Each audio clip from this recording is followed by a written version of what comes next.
How are we living, everybody? Sam Commenti here again in our WKRN Plus studios. We have another special feature to show you today, and it's a fascinating one. It's one that the person to my left has been working very, very, very hard on.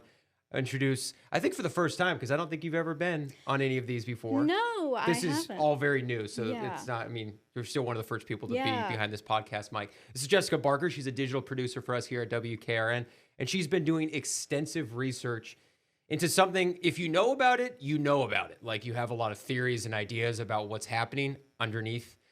If you don't, then what I just said sounds insane, and you also just have never thought about it, which is the underground tunnels that do exist around Nashville. Yeah, one of the reasons that I was really intrigued by this project is there's been a lot of talk about Nashville's underground, whether it's just all of the growth that we've had or lots of conversations about the Boring Company's Music City Loop. Right. So I did some reporting about the Music City Loop, and a lot of what I was hearing from Metro leaders, from concerned citizens, had to do with this idea that you can't really build underground in Nashville. But I've also lived here my whole life, and I've heard stories about possible tunnels under Nashville. So I wanted to get to the bottom of it, for no pun intended. Yeah, I was going to say, that is technically correct, yes. But luckily, I'm not the first one that's had this question or thought. So I was fortunate enough to interview Tony Gonzalez with WPLN, who about a decade ago did a really extensive series of reporting on tunnels in Nashville for the series Curious Nashville, which is still going today. They just brought it back. And I talked to him about his storytelling process and his news gathering process. So let's start kind of at the beginning. Where did your interest kind of come up, and how did you get into the story? Yeah, well, so with Curious Nashville, it's all about the questions that people ask. And we had several people here in Middle Tennessee who wanted to know about tunnels. So like when we said, what do you want to know about? I guess just a lot of people are intrigued. People have either heard rumors or like seen something or heard something. So I think there's just like a lot of intrigue about tunnels. Personally, I've also just like read a lot of articles about tunnels, not just in Nashville, but if I like see something about tunnels, I'm just sort of interested also. So that's where it started. We had a question from a few different people like wondering about tunnels, and we decided like this is worth exploring, seeing what we can find out. And kind of just went from there. Where were some of the places that you looked? Like, what was that part of your research like? I did a lot of like reading of old articles first. So I found certain old buildings, like old hospitals, old parts of Lower Broadway, that kind of thing. And then I kind of zeroed in on a few different places. So one of the places that was most interesting to me was the Litterer Laboratory, or like the Rolling Mill Hill or Rutledge Hill area. So now we would kind of call that Sobro, kind of that ridge overlooking downtown. There were a lot of old buildings there, laboratories, hospital, and there was this rumor that there was a tunnel for dead bodies being transported beneath the ground. So that seemed like a really interesting place to start. There were a lot of articles about those buildings and the history there, and I was also able to go in one of the basements. I did not find a full-blown tunnel there. But we did find something that seemed kind of like a hallway or a tunnel that was kind of then blocked over like with cinder blocks and that sort of thing. In fact, a lot of the places that I went, we found something that seemed like maybe a tunnel, but was collapsed or bricked over or that kind of thing. So literally ran into dead ends at times, like just things where we couldn't go any further. So Rutledge Hill, Rolling Mill Hill, that was an area of interest. Printer's Alley was another area of interest. And I think that's another one where people have a mental picture of maybe sneaky things happening or, during Prohibition or that kind of thing, or even further back. Ended up in some basements and crawl spaces and hallways in Printer's Alley. Also did some research into like the state capitol, because there are not secret tunnels there, but there are underground passageways by the state capitol. So there were several different areas where I went looking for evidence. We here at WKRN have actually been very fascinated with these tunnels, evidently for several decades now. We did a piece, archival piece about the tunnels within Nashville back in 2003. Yeah, luckily our incredible news operations manager, Boyd Sadler, was looking through our archives to find... You better hope he watches this and Yeah. here's his plug. Otherwise, it's pointless, but go ahead. to find something else. And he told me that he found a story we covered in 2003 about tunnels, pipelines, and things buried in Nashville's underground. So it was really cool to find that, and we've got it for you here. It's easy to see what's above ground in Nashville, but it's not always easy to know what's below ground. We still didn't understand what we had hit. TDOT says one of its contract crews digging here to build Gateway Boulevard hit what they thought may have been an unknown underground tunnel. But sometimes you'll just find stuff that's not on a drawing and you just have to explore and find out what it is. And after 2.5 months of more exploring and digging. And we hit a apparent old stream bed about 10 feet down. But maps prove a maze of tunnels does exist below Nashville. Yet experts admit tracking them is tough because old maps aren't accurate. So Metro staff have been developing their own to help track them. We do have some overlays from the sewer and water system dating back to around the turn of the century. And some tunnels once discovered have actually been dug up and preserved. One of the things we have in the museum, the Tennessee State Museum, is a wooden pipe which they used in the 19th century for drinking water in the city. So what else have construction crews dug up in Nashville? Probably dates to 1400, 1450 AD, something like that. This ceramic pot is just one of countless artifacts found by TDOT's archaeology team. But some discoveries date back even further to the Ice Age. And there have been mammoths and mastodons and saber-toothed cats recovered at various excavations. That video was very grainy, but very insightful. Yeah, it was so cool, and it was such a full circle moment because in that video we talked to a historian with the Tennessee State Museum, and luckily I was actually able to bring them into this very room to sit down for a really long interview talking about the Tennessee State Museum's art, like other artifacts that they have that are tied to these tunnels. And luckily, he's a historian about the Tennessee State Capitol. So I was able to talk to him about tunnels that are at the Capitol that are confirmed. And he actually told me that he was able to go down and kind of investigate the crawl spaces where all of the electrical are and see kind of the decades of work that went into building the Capitol literally from the ground up, which is super cool. So here he is with that. The prevailing myth was that there was an escape tunnel that led from the Capitol during the Civil War. They tunneled underneath the Capitol, and the governor or someone could escape from the Capitol if it was under attack. And we kind of have debunked that as a myth. But the Capitol sits on top of Capitol Hill, as we all know. That hill is a giant bedrock knob of limestone. It was known as Cedar Knob before it was Capitol Hill, early in Nashville's history. And when the Capitol was it was built on top of Capitol Hill or Cedar Knob. It quickly, became something that people had to climb many, many steps to get up. And so very early on, after the Capitol had been constructed, even as early as the early 1900s, there was an effort to consider tunneling under the hill to get to the Capitol through an elevator. So, we have two Capitol Hill tunnels. One is the Motlow Tunnel.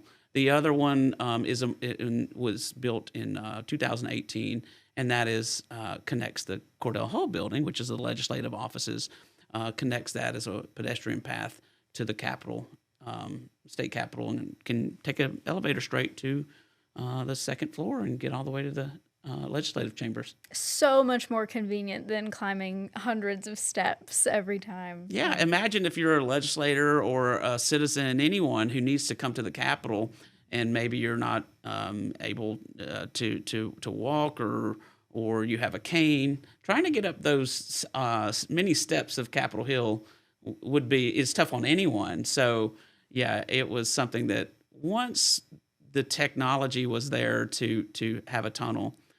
In the mid-1950s, the legislature provided the funds to dig the Motlow Tunnel, which is still there today and is actually being sort of rehabilitated right now. I know. I was driving past the area, and it's so funny looking at historical photos of the Malo Tunnel under construction, and I drove by recently, and I'm like, it's like nothing changes. It's happening again. It's happening again. And Jess, I couldn't just have you be the only person looking into this. Well, actually, I could have, because I had no idea you were doing this. But you did drag me in to be involved, which I'm honored because I did get to go see. I wish I got to see the actual tunnels. We weren't able to go see the tunnels, but we were able to, back in November, go to the Energy District, their building in Nashville, and in an area where I feel like a lot of people wouldn't ever know that it's there. It's a prominent area. It's right next to the bridge, and you got Nissan across, and the Ascend Amphitheater, but it's kind of tucked away in there. And down below them are parts of the tunnels, correct? Yes, so and then much, the pipelines that we went into. So much infrastructure. So much. Right there beneath us. Not only tunnels, but we learned a lot about everything beneath our feet that helps keep Nashville moving and keeps Nashville energized. And I think a lot of people don't even know that we have a district energy system, so it was really cool to take a peek behind the curtain, and I can't thank you enough for coming down with me and asking questions and just learning about how everything works. So a lot of what I found for this project was about utility tunnels. So we toured the district energy plant. Was also able to talk to some engineers at NES and Vanderbilt University about their tunnels and pipelines, and you'll hear more from them coming up.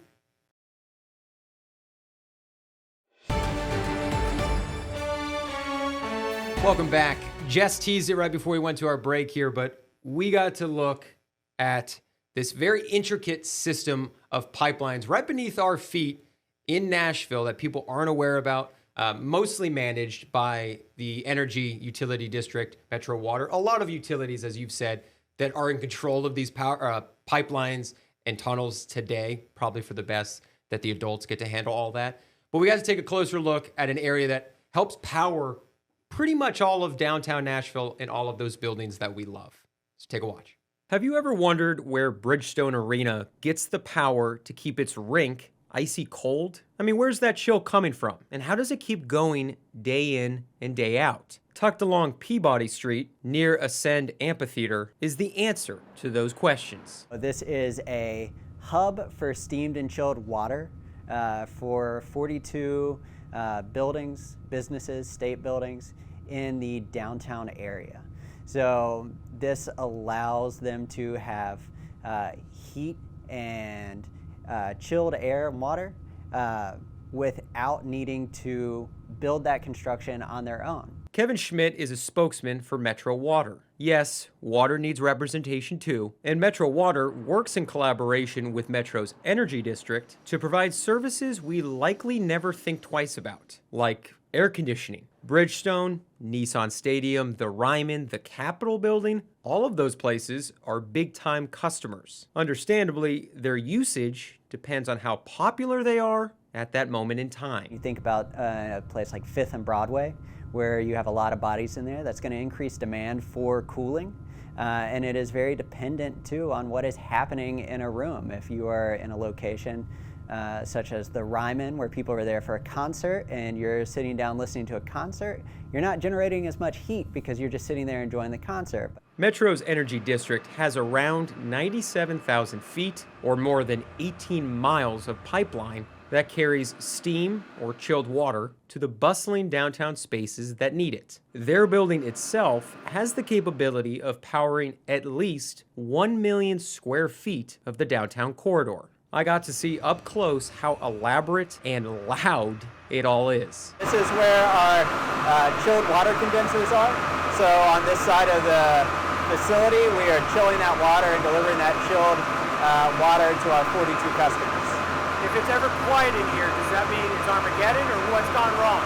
Not Armageddon. If it's quiet in here, which it never is, it would mean that nothing was working. If you can believe it, the utility offers public tours for all those infrastructure fans out there. And yes, those fans do exist. Now, the average person might look at all this minutia of the ins and outs of energy within Nashville and be like, all right, so what? Why would I want to look at all this? Well, according to one of our Kevins here giving us this tour, a couple visited from Toronto, Canada on vacation, and they came out and checked out the boilers, the chillers, all of these inner workings because they were fascinated by everything you see right here. As exciting as pipes are, they aren't the only thing hiding beneath our feet in downtown Nashville. A tunnel system bored out in the 1980s, before the Music City became such a destination, also exists and is still in use today. For safety reasons, the location of those tunnels are kept a secret. We were able to pry out one hint, though. An area where you could be walking over a tunnel you don't know would be 7th Avenue. Metro District Energy is not the only utility with tunnels in Music City. Nashville Electric Service has them too. Chris Holsey is an engineering supervisor at NES, and he told News 2 about what we've got underground. So we have, I think, 55 primary substations. They are what actually takes the power from TVA and kind of distributes it out to all of our customers. As far as underground is considered, we have some underground transmission and then a rather robust underground network in the downtown area, as well as some sparse underground in other areas. NES started construction on their downtown tunnel in 2010. It took 2 years to complete the 3,100-foot long tunnel. And not just any NES employee can walk down there. It's so secure, he couldn't even give away its exact location. It's just in the general downtown area. For safety and security reasons, we'd rather not actually disclose its location, but it feeds a good portion of power into the Nashville area. The tunnel is about 145 feet below street level, and it's about as wide as a pool table is long. As impressive as that is, there are even more impressive tunnels all across Nashville, including in West End. Just like Metro District Energy and NES, Vanderbilt University has to power its campus. Randy Hurt helps manage engineering for Vandy's maintenance and operations. There are lots of tunnels underneath Vanderbilt, lots of utilities that we put in the ground and feed all the buildings. And so the big part of that is, kind of the more you put in the ground, the more valuable your ground is. And so we feed all these buildings from a central plant and with what's called distributed utilities. And so then it's more efficient. It's just a better way to feed buildings. The med center is fed with these utilities, as well as more and more buildings are getting connected as we do this. Vandy's had tunnels for decades. The university first built out its underground world after Kirkland Hall, the heart of Vandy's campus, burned down in the early 20th century. While they were rebuilding, they buried pipes to help heat the new Kirkland Hall. Then in 1928, we built the existing power plant where it is now. The hospital was kind of going at that point. We needed to feed the Godshaw Hall, the nursing building. So we built tunnels to those places. We built the plant and we built tunnels, basically going over to Med Center, built another tunnel going to Buttrick, and then up through Garland and Calhoun, a tunnel up that way to feed basically heating. And we would also feed electricity through there.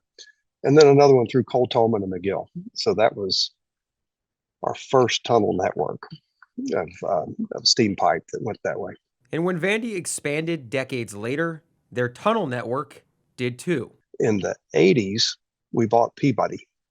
And Peabody College already had a tunnel system over there. Now that tunnel was brand new in 1908, and it was under the sidewalk. So it's actually if you're going up the Esplanade, then it's on the side closer to Gillette and Payne over there.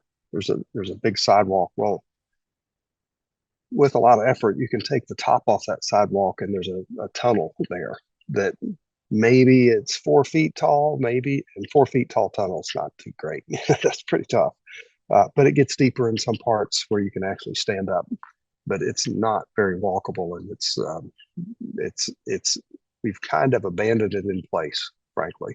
We keep it, it's safe, but we aren't using it for the steam anymore. We switched to hot water that's direct bury. Even as the school keeps growing, Hurt said their system of tunnels and pipes can handle it. This pipe is all big enough. The plant is big enough and the interconnections and the redundancy is all there so that we can we could go wherever you want on campus and put something down and feed it with hot water, chill water, electricity, without having to, greatly expand our distribution system. So Nashville's tunnels aren't secret passageways or hidden escape routes. But why do people still believe those myths and legends? We'll talk about that right after this break.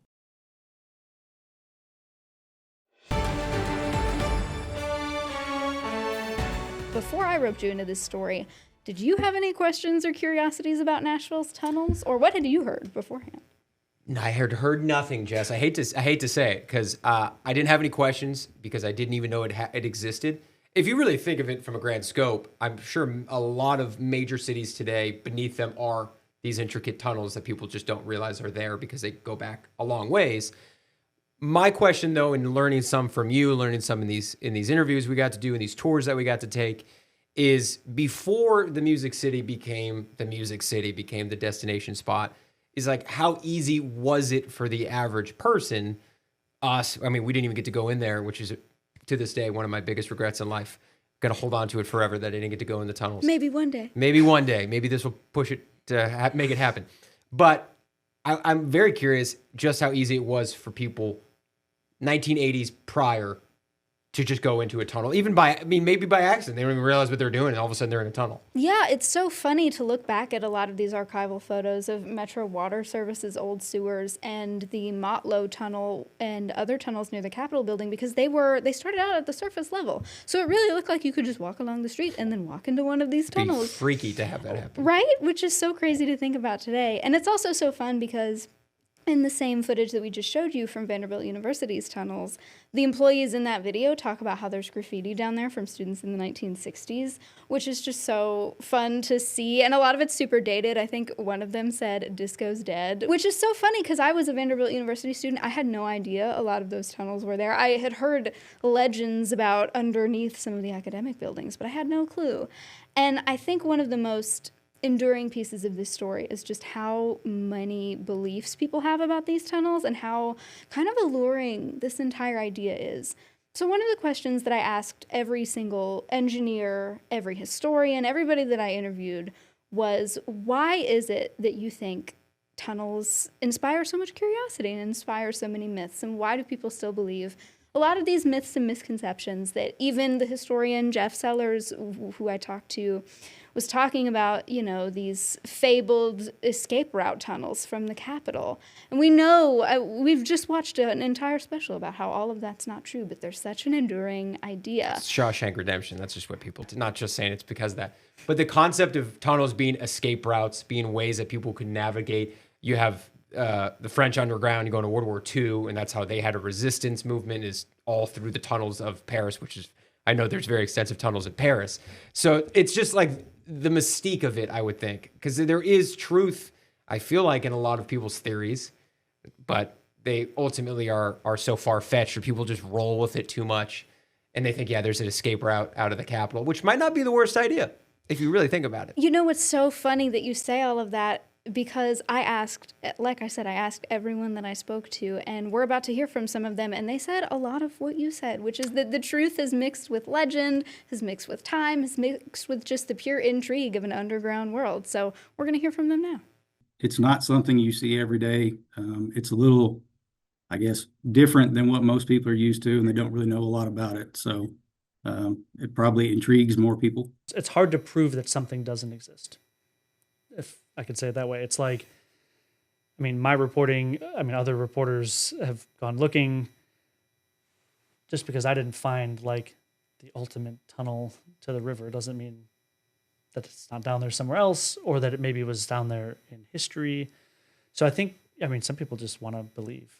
I think there's also enough of, like we were talking about earlier, there are enough hideaways, basements, fallout shelters, that sort of thing, that kind of like a game of telephone. If you hear about something that is real through that game of telephone, you might come to think that it is something more or something different. I don't know if there's any harm to like imagining a little bit of like a sort of intriguing tale. There is always with sort of mystery, and there's always truth to it. There are tunnels under Nashville. There's storm drains, and some of the earliest springs and creeks you see on these early maps. One travels through North Nashville, through our neighborhood where the State Museum is, Bicentennial Mall, is Lick Branch, which is, used to flow right in front of the or north of the Capitol. All of that is underground now, so that's a part of the sewer system. Same for south of Broad. There are drainage and sewer tunnels throughout. So, and then there's just other places throughout the city that has cellars and basements and maybe some sort of tunneling system. But as far as an elaborate subway system or anything like that, some sort of elaborate tunnel system that goes here or there, it's really not. And that was primarily, because of how difficult it is to do that here in Middle Tennessee with that limestone bedrock. I will say, Jess, a lot of great feedback on that and a lot of great analysis. And I do just love, again, the fact that regardless of the theory or your belief on it, there is at its core a lot of mystique. I keep using the word mystique because I think that fits. Yeah. Of what the tunnels are there for, what could they be there for, what truly has happened in these tunnels. And you, as Tony said, right? You can't. It's hard to prove something that doesn't exist. Is that his wording? We don't. How do we know what happened in these tunnels in the going back however far? Unless someone's documenting everything, we can't prove what happened. So let the people imagine. Let the people have fun with what they think could go in and out of these tunnels. Because what's the harm? Let the people have fun, but I also just have to give a lot of these engineers and everyone I talk to a lot of credit for going down every day and regularly making sure these tunnels are safe and that they're keeping Nashville powered and literally helping keep the city moving. I have such a newfound appreciation for a lot of the literally hidden figures underneath Nashville making it happen. Hidden tunnelers. Yeah, and I don't think this is something that Nashville is going to forget anytime soon because there's so many other conversations happening about what's going underground. So I know we at WKRN are going to continue talking about the Music City Loop, and we're going to keep up to date with all of the latest underground and above ground happenings. So who knows, there might be more episodes and more tunnels in the future. So I think we can almost guarantee, at least with the Boring Company aspect of it, because of how massive of a story that has become, that we will have more of these specials focused on what is happening beneath Nashville in the months to come. But regardless, we are going to have more specials like this, of this nature, coming on WKRN+. So stay focused on it, stay glued to it, and Jess and I will hopefully see you again here soon. yeah, thanks for watching.